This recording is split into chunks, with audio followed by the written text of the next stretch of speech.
कहते हैं जो कला एक बार सूरज ढलने के बाद देख लिया जाए वहां से कभी कोई जिंदा नहीं लौटता। वो कहला जहां आज भी रात के सन्नाटे में चीखें गूंजती हैं और हवा में एक ऐसी डरावनी सिसकी होती है जो आपकी रूह को कंपा देती है।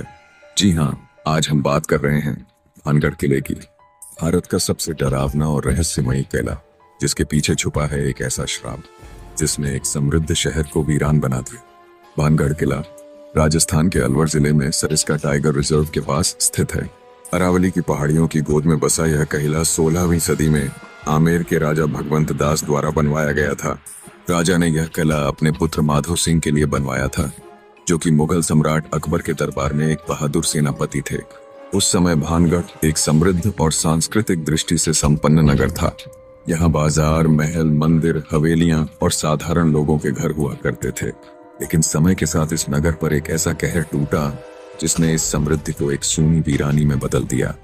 भानगढ़ की बर्बादी का सबसे मशहूर और डरावना कारण है एक तांत्रिक का श्राप। कहानी शुरू होती है रानी रत्नावती से। भानगढ़ की राजकुमारी रत्नावती की सुंदरता के चर्चे दूर दूर तक फैले थे। कहा जाता है कि वो इतनी रूपवती थी कि चांद भी शर्मा जाए। उनकी सुंदरता की खबर भानगढ़ के बाहर एक काले जादूगर यानी तांत्रिक सिंधु सेवड़ा के कानों तक पहुंची। सिंधु सेवड़ा न केवल एक शक्तिशाली तांत्रिक था, बल्कि वह रत्नावती को किसी भी कीमत पर पाना चाहता था। उसने काला जादू करके राजकुमारी को वश में करने की योजना बनाई। एक दिन उसने रत्नावती की दासी को एक इत्र की शीशी दी जिसमें मोहिनी मंत्र डाले गए थे। लेकिन रत्नावती समझदार थी। उन्होंने तांत्रिक के जादू को पहचान लिया और इत्र की शीशी को एक पत्थर पर दे मारा। इत्र के जादू का असर उसी तांत्रिक पर हुआ और वह पत्थर उसी की ओर लुढ़क गया। पत्थर के नीचे दबकर सिंधु सेवड़ा मरने से पहले एक भयानक श्राप दे गया। यह नगर कभी आबाद नहीं रहेगा और यहाँ जो भी रहेगा वो तबाही झेलेगा। यह नगर रातों रात वीरान हो जाएगा और कभी भी पुनर्जीवित नहीं हो सकेगा। कहते हैं उसी दिन से भानगढ़ का पतन शुरू हो गया। कुछ ही वर्षों में भानगढ़ नगर पर दुर्भाग्य की ऐसी परछाई पड़ी कि एक समृद्ध नगर धीरे धीरे वीरान होता चला गया। युद्ध, अकाल, असामयिक मौतें और भयानक दुर्घटनाएं इस किले और नगर की नियति बन गईं। रात के समय अजीबोगरीब घटनाएं होने लगीं।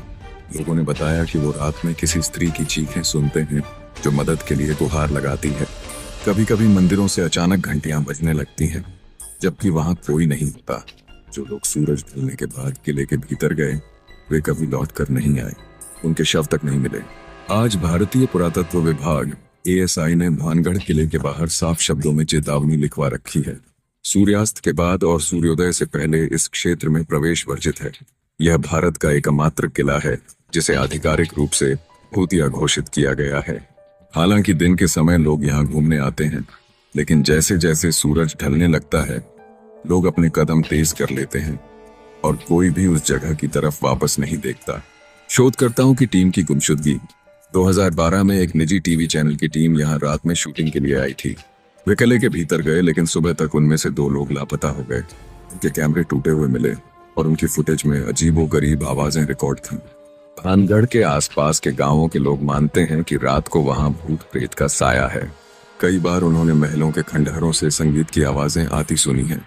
कुछ पर्यटकों ने बताया कि उन्होंने खुद अपने आसपास किसी की साया महसूस किया।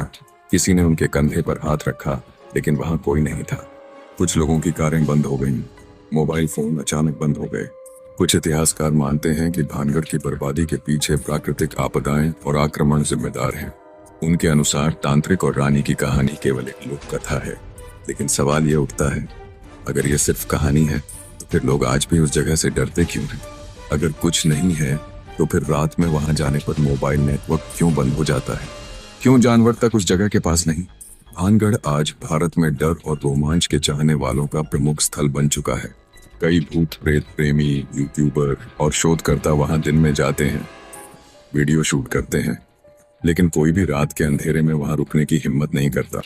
यह कला भारतीय हॉरर टूरिज्म का प्रतीक बन चुका है और यह कहानी हर बार एक नया डर साथ लाती है।